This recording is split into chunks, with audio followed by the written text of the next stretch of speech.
The sum of ages of father and son is 45 years. Father plus son is 45 years. 5 years ago, f minus 5 or s minus 5 years ago, the product of their ages was 4 times the father age at that time, is equal to 4 times the age at that time. At that time का मतलब 5 साल पहले, तो इसलिए यहाँ आ जाएगा f minus 5। लेकिन यहाँ दिया गया है 5 ईयर अगो, हमने 5 ईयर अगो ले लिया इसको।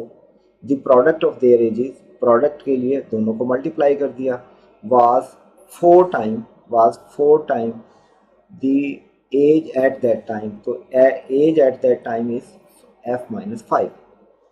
यहाँ से इसको अगर हम सॉल्व करें तो आप देखेंगे ये f माइनस 5 है, ये f माइनस 5 से कैंसिल हो गया, तो s minus 5 is equal to 4 है और s की वैल्यू आती है 4 प्लस 5 इज इक्वल टू 9 के, यानी कि s की वैल्यू है 9।